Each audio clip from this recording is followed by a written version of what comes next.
इस वीडियो में एक्सरसाइज 7.2 के कुछ क्वेश्चन स्टडी करेंगे। तो आइए देखते हैं क्वेश्चन नंबर 17। x अपॉन ई पावर एक्स स्क्वायर, यह आपका जो एक्सरसाइज है सब्स्टिट्यूशन मेथड है।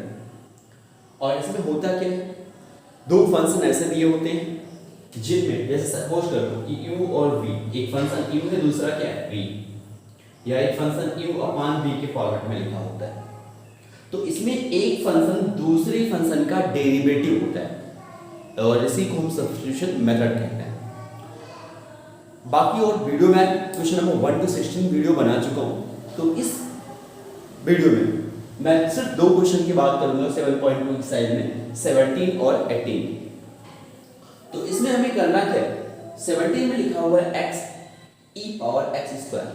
तो यहाँ स्टूडेंट इंपॉर्टेंट सबसे ये है, ये जरूरी नहीं कि जैसे ये न्यूमरेटर है डिनोमिनेटर है, तो u y v के फॉर्मेट में जो भी मैंने कहा कि इन दोनों में से कोई एक दूसरे का डेरिवेटिव होता है, तो ये जरूरी नहीं कि पूरा u या v हो, यहाँ आपको सेलेक्ट करना पड़ता है। जैसे अगर यहाँ x आप देख लो तो x का डेरिवेटिव करोगे क्या आएगा, 1 आएगा, तो ये तो आएगा नहीं। तो अब हमें कुछ ऐसे ही चेक करने पड़ेंगे। जैसे यहाँ अगर हम इस पूरे को e पावर x स्क्वायर को डेरिवेटिव करें तो क्या x मिलेगा, नहीं मिलेगा। इसका मतलब क्या हुआ भाई, हमें ये भी ध्यान रखना है कि u और v में जब मैंने कहा कि ये दोनों में से एक दूसरे का डेरिवेटिव होगा, तो याद रखना है पूरा u या पूरा v ऐसा नहीं हो सकता है, उसके कुछ पार्ट हो सकते हैं। जैसे यहाँ पूरा ये u है, ये इसको u मान लिया मैंने और इसे v मान लिया, तो इस पूरे v को हम नहीं सब्स्टिट्यूट करेंगे, हम किसको करेंगे, हम सिर्फ और सिर्फ x स्क्वायर को करेंगे। इसको अगर हमने यहाँ मान लिया कि let here x square is equal to क्या मान लिया, t, तो ये याद रहे स्टूडेंट्स कि u और v में ये जरूरी नहीं कि पूरा v को ही हम सब्स्टिट्यूट करें। यहाँ मैंने x स्क्वायर को जैसे ही t माना, अब इसका क्या करते हो, डेरिवेटिव करते हो, पार्शियल डेरिवेटिव, तो इसका डेरिवेटिव करोगे 2x आ जाएगा और ये हो गया dx equal t means 1 dt। अगर ये स्टूडेंट्स dx dt में कैसे लिख रहा हूँ ये नहीं समझ में आ रहा, तो एक दो मैं अलग से एग्जांपल बता दे रहा हूँ। जैसे कहीं लिखा हुआ है x square equal to y square. अब अगर इसका पार्शियल डेरिवेटिव करना है इस तरह से, तो क्या करो, इसका डेरिवेटिव करोगे तो क्या आएगा 2x, और वेरिएबल यहाँ क्या था x था, तो उसके साथ dx लिख दो। ये y स्क्वायर है, इसका डेरिवेटिव करोगे तो 2y आएगा और y के साथ dy लिख दो।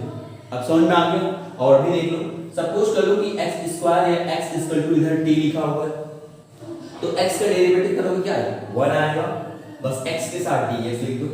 t का डेरिवेटिव करोगे 1 आएगा, इसके साथ क्या लिख दो dt। तो उसी तरह से मैंने इसको लिखा।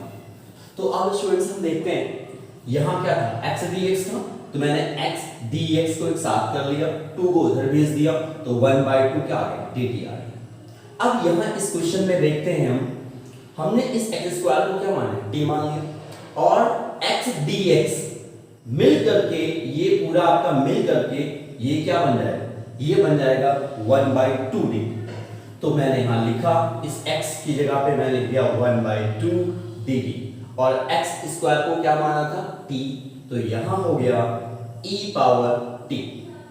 क्लियर हो गया। आगे और देखो 1/2 क्या है, कांस्टेंट है, तो 1/2 को बाहर करो, e पावर t को जब आप न्यूमरेटर में ले जाएंगे तो e power minus t dt हो जाएगा। यहां तो समझ में आ गया।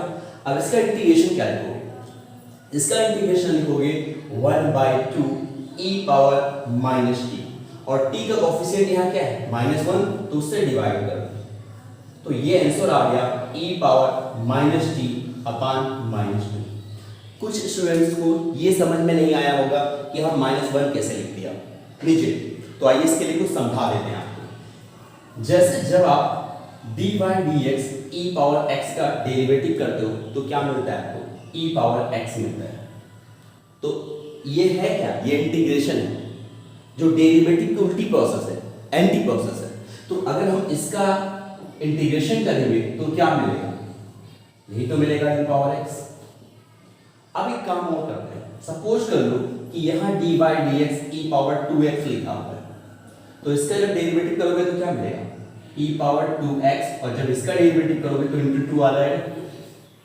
तो अब अगर हम इसका इंटीग्रेशन करें तो इंटीग्रेशन तो वेरिएबल का कर रहे हैं, तो सपोज कर लो कि e पावर 2x का भी यहाँ इंटीग्रेशन कर लो, जैसे ये लिखा, समझ में आ गया? क्योंकि भाई ये क्या है, इसका डेरिवेशन आपने किया तो ये मिला, तो इसका इंटीग्रेशन करोगे तो ये मिलेगा। तो वैसे अगर इसका पूरा इंटीग्रेशन करोगे तो क्या मिलेगा, e पावर 2x मिलेगा। तो 2 कांस्टेंट है, इसे 2 का मैं नहीं कर रहा हूं, मैं सिर्फ इसका लिख रहा हूं e पावर 2x dx। तो इसका जब इंटीग्रेशन आपने किया तो क्या मिलना चाहिए, e पावर 2x मिलना चाहिए, और 2 यहाँ क्या था, इधर मल्टीप्लाई कर था, तो इधर लाएंगे तो क्या करेगा, डिवाइड, यानी e power 2x divide by क्या हो जाएगा 2। ये चीज समझ में आ गई? और भी अगर नहीं समझ में आए तो 2 एग्जांपल और लेता हूं।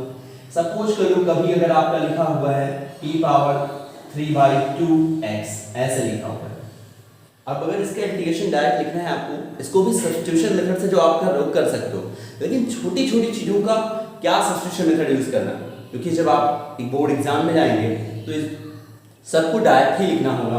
तो जैसे इसका इंटीग्रेशन करोगे तो क्या लिखोगे, इसका इंटीग्रेशन तो पहले वही लिख दो, और बाकी x के साथ जो कोफिशिएंट हो, कोफिशिएंट यहाँ x के साथ क्या है 3/2, वहां से डिवाइड कर दिया था जैसे इसमें, यहाँ भी डिवाइड कर दो, तो इसका आंसर क्या आ गया 2/3 e पावर 3/2x।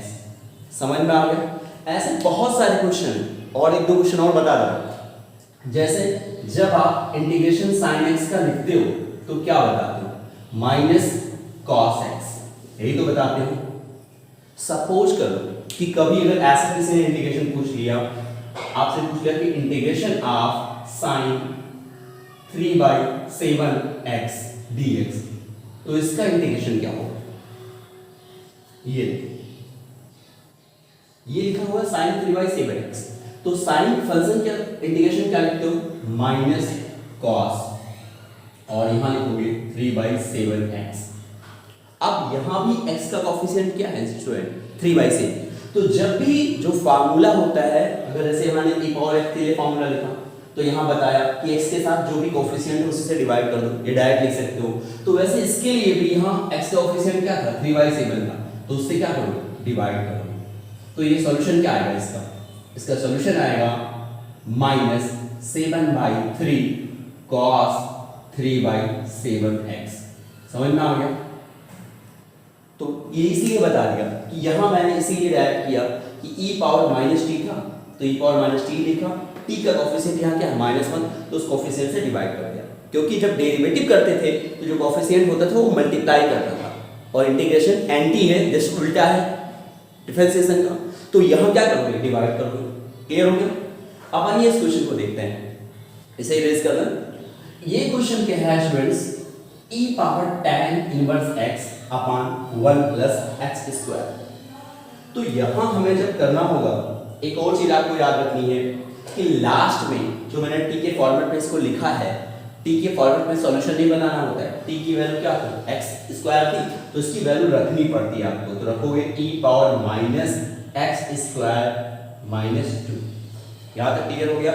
या इसको थोड़ा सा चेंज करो, चेंज करोगे तो ये क्या आएगा, इसको लिख सकते हो 1/-2 e power x square, positive बना लोगे।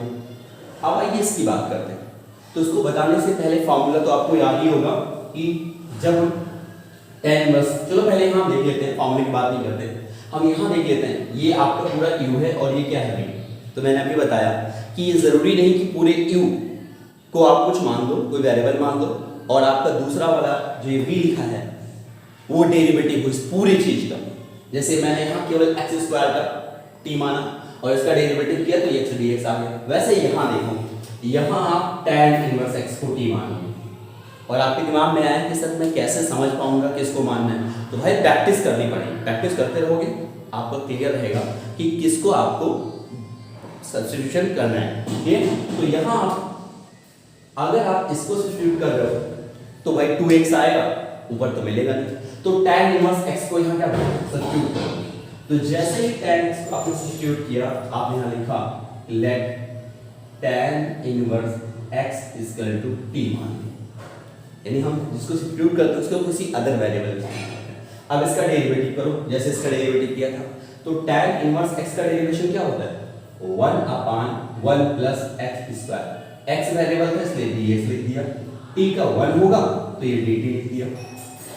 इसका मतलब जहां ये सारी चीजें आई उसकी जगह पे क्या रख सकते हो, ओनली dt। तो देखो कुछ चीजें ये, इसकी जगह पे आप क्या लिखोगे, dt।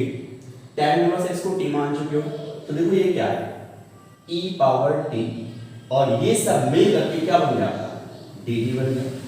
और e पावर t का इंडिकेशन क्या होता है स्टूडेंट्स, e पावर t भी होता है। अब भाई मैंने कहा जो आपने सब्स्टिट्यूट किया है जिस वेरिएबल पे, उस वेरिएबल के फॉर्मेट में आंसर नहीं बताना है, तो t की वैल्यू आप क्या रखोगे, tan इनवर्स x। तो सॉल्यूशन आ गया e tan इनवर्स x, ये हो गया आपका सॉल्यूशन। स्टूडेंट्स इसमें मत कंफ्यूज रहिएगा कि सर प्लस सी नहीं लिखते, आपको इसके पहले बहुत सारे वीडियोस मैंने अपलोड कर रखे हैं। तो आपके एक्सरसाइज 7.1 में क्वेश्चन नंबर 22 एक क्वेश्चन ऐसा है, यानी सी लिखना कंपलसरी वहां होता है जहां कोई स्पेशल कंडीशन दी होती है। ओके स्टूडेंट्स, तो नेक्स्ट वीडियो में हम नेक्स्ट क्वेश्चन 19 और 20 दो क्वेश्चन है, लेकिन उस दोनों क्वेश्चन अच्छे भी इंपॉर्टेंट भी आपके लिए, तो उसके बेसिस बहुत सारे क्वेश्चंस होते हैं, तो वो सारे क्वेश्चन की मैं नेक्स्ट वीडियो में डिस्कस करूंगा आपसे। Okay thank you students, video कैसा लगा कमेंट बॉक्स में जरूर कमेंट करके बताइएगा। Okay students.